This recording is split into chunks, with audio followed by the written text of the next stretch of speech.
Hello दोस्तों, स्वागत है आप सभी का आपके अपने YouTube चैनल स्टडी मार्गदर्शन में। आज की इस वीडियो में जो हम बात करने वाले हैं वो गुप्त साम्राज्य के महत्वपूर्ण जो शासक हुए उनके बारे में पढ़ने वाले हैं। और ये जो शॉर्ट वीडियो बनाई गई है सिर्फ इस ध्यान बात को ध्यान में रखते हुए बनाई गई है कि आप जब एग्जाम सेंटर के बाहर होते हैं और आपको क्विक रिवीजन की जरूरत होती है तो आप इस वीडियो को देख करके अपने गुप्त साम्राज्य से रिलेटेड जो भी कुछ क्वेश्चन होंगे आप यहाँ से कवर कर सकते हैं। बेसिक बेसिक क्वेश्चन जो आपको आज तक एग्जाम से में मिले हैं आप उनको यहाँ से कवर कर सकते हैं। ठीक है, तो ज़्यादा समय न लेते हुए हम वीडियो को शुरुआत करते हैं। सबसे पहले हम देखते हैं गुप्त वंश के जो संस्थापक हुए हैं वो श्रीगुप्त जी के बारे में थोड़ा सा जान लेते हैं। गुप्त वंश के जो संस्थापक माने जाते हैं वो श्रीगुप्त जी को माना जाता है तथा जो उनका शासन काल था वो 240 ईस्वी से लेकर 280 ईस्वी तक माना गया है तथा इन्होंने महाराज की उपाधि धारण की है। अगले शासक आए हैं श्री घटोत्कच जी आए हैं। ये श्रीगुप्त जी के पुत्र कौन थे? घटोत्कच जी थे और घटोत्कच जी गुप्त साम्राज्य के द्वितीय शासक थे, दूसरे शासक थे। उनका जो शासन काल माना गया है वो 280 ईस्वी से लेकर 319 ईस्वी तक माना गया है तथा उन्होंने भी महाराजा की उपाधि धारण करी। पिता और पुत्र दोनों ने महाराजा की उपाधि धारण करी। एक कॉमन सा क्वेश्चन है, श्रीगुप्त जी और घटोत्कच जी ने कौन सी उपाधि धारण करी? वो महाराज की उपाधि धारण करी। इसके बाद चंद्रगुप्त प्रथम का नंबर आता है शासक में और शासक उन्होंने जो उनका शासनकाल माना जाता है वो 319 ईस्वी से लेकर 335-36 ईस्वी तक माना जाता है। गुप्त वंश का वास्तविक संस्थापक भी इन्हें ही माना जाता है। अब आपको इसमें थोड़ा सा कंफ्यूज होने की जरूरत नहीं है कि हाँ भाई गुप्त वंश के जो संस्थापक हुए हैं वो श्रीगुप्त जी हो गए और वास्तविक संस्थापक कैसे हो गए, वो समुद्रगुप्त जी कैसे प्रथम कैसे हो चुके हैं। क्योंकि वो होता है, देखो कोई भी राजा अगर अपने साम्राज्य को बढ़ाने के लिए उसके उत्थान के लिए जो भी महत्वपूर्ण कार्य करता है उसको थोड़ी सी इंपॉर्टेंस ज्यादा मिल जाती है।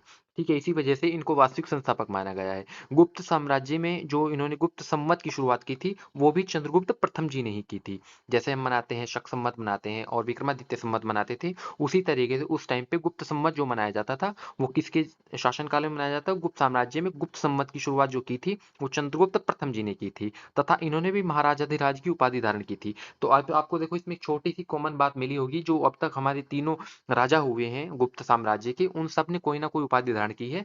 जिनमें सबसे जो शुरू के दो शासक हुए हैं श्रीगुप्त जी और घटोत्कच जी, उन्होंने सेम एक जैसी उपाधि धारण करी महाराज की। और इसके बाद जो चंद्रगुप्त प्रथम जी आए हैं उन्होंने उपाधि धारण करी है वो महाराजाधिराज की उपाधि धारण की है।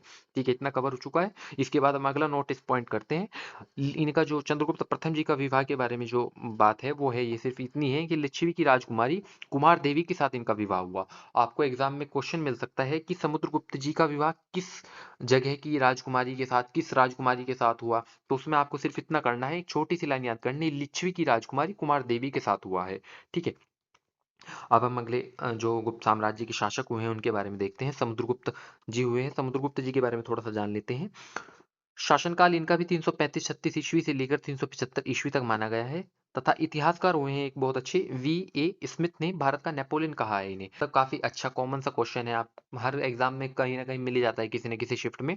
तो उसमें आपने नोटिस किया होगा, आपको कॉमन सा क्वेश्चन मिल जाता है कि भारत का नेपोलियन किसे कहा जाता है। तो उसमें आपको ऑप्शन मिलता है समुद्रगुप्त जी, चंद्रगुप्त जी, घटोत्कच जी, श्रीगुप्त जी। तो इस बार आपको आई होप आप गलत क्वेश्चन नहीं करेंगे क्योंकि आपको बहुत अच्छे से क्लियर हो चुका होगा, समुद्रगुप्त जी को भारत का नेपोलियन कहा जाता है। ठीक है, समुद्रगुप्त जी के सैन्य अभियानों का उल्लेख प्रयाग प्रशस्ति में मिलता है।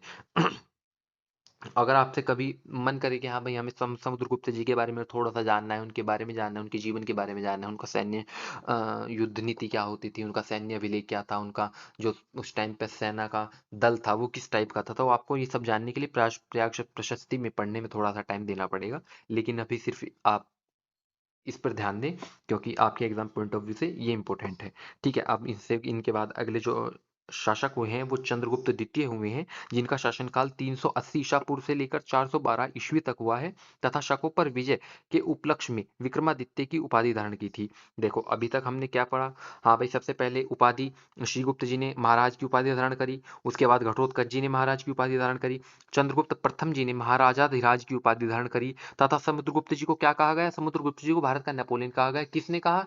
एक जो इतिहासकार हुए हैं V.A. स्मिथ, उन्होंने भारत का नेपोलियन समुद्रगुप्त जी को कहा है। इसी की बेसिस पर चंद्रगुप्त द्वितीय जी को क्या कहा गया? उन्होंने विक्रमादित्य की उपाधि धारण करी। उन्होंने विक्रमादित्य की उपाधि कब धारण करी? जब उन्होंने शकों पर अपना अधिकार जमा लिया, उन्हें हराकर उनका राज्य अपने कब्जे में कर लिया तथा वहां पर अपना विजय का परचम लहरा दिया। ठीक है। तो आपको एक छोटा-सा यहाँ से भी क्लू मिल गया है क्वेश्चन को कोरिलेट करने का कि हाँ भाई विक्रमादित्य की उपाधि किसने धारण करी? वो चंद्रगुप्त द्वितीय जी ने धारण करी। ठीक है, इसके बाद हम जो उनका बारे में नेक्स्ट पॉइंट क्या है, उनके जो 9 रत्न थे उनमें कालिदास जी भी शामिल थे। अब देखो ये भी एक कॉमन सा क्वेश्चन है, जैसे सम नेपोलियन वाला क्वेश्चन है उसी तरीके से ये भी कॉमन सा क्वेश्चन है कि कालिदास जी किस राजा के समकालीन कवि दरबारी थे, दरबारी कवि थे। तो उसमें आपको अब जब कन्फ्यूज़ होने की ज़रूरत नहीं पड़ेगी, वो आपको डायरेक्टली क्लियर हो चुका है कि चंद्रगुप्त द्वितीय जी के समय जो नवरत्न थे उन्हीं में से कालिदास जी भी चंद्रगुप्त द्वितीय जी के समकालीन थे। ठीक है, इसी के साथ हमारे पांचवें जो राजा हुए वो भी कंप्लीट हुए हैं। इसी के साथ हम अपने अंतिम जो इस स्लाइड में जो कुमारगुप्त जी अंतिम शासक हैं गुप्त साम्राज्य के, उनके बारे में थोड़ा सा जान लेते हैं जल्दी से करके। शासनकाल इनका भी लगभग 315 ईस्वी से लेकर 455 ईस्वी तक रहा है। कुमारगुप्त जी ने नालंदा विश्वविद्यालय की स्थापना की। देखो बहुत इंपॉर्टेंट क्वेश्चन है। आप आपको अगर क्वेश्चन मिलता है आपको एग्जाम में कि हाँ भाई नालंदा विश्वविद्यालय की स्थापना किसने की, तो आप उसमें डायरेक्टली आंसर कर सकते हो कुमारगुप्त जी ने नालंदा विश्वविद्यालय की स्थापना करी। तथा कुमारगुप्त जी का उल्लेख विभिन्न अभिलेखों और मुद्राओं में मिलता है। आपको अगर इनके बारे में थोड़ा सा डीप जानना है, इनकी जानने की इच्छा है तुम्हारे अंदर, ठीक है, तो आप इनकी मुद्राओं के बारे में थोड़ा सा पढ़ सकते हैं। जो इनके अभिलेख हुए हैं आप वहां से उनको पढ़ करके इनके बारे में थोड़ा सा ज्ञान एक्स्ट्रा अपने पास रिजर्व कर सकते हैं। ठीक है, तो आज की इस वीडियो में हम इतना ही रखेंगे।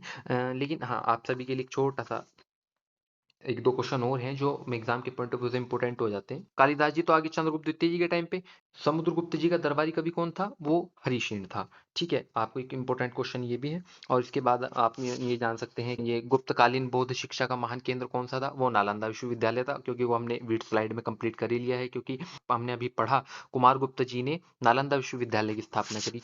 तांबे का सिक्का जारी करने वाला पहला गुप्त शासक कौन था? वो रामगुप्त था। तो ठीक है, आज की वीडियो को हम इतना ही रखेंगे। अगर आपको वीडियो अच्छी लगी है तो आपको वीडियो को लाइक करें, कमेंट करें, शेयर करें और चैनल को सब्सक्राइब करें। थैंक यू, मिलते हैं अगले वीडियो में।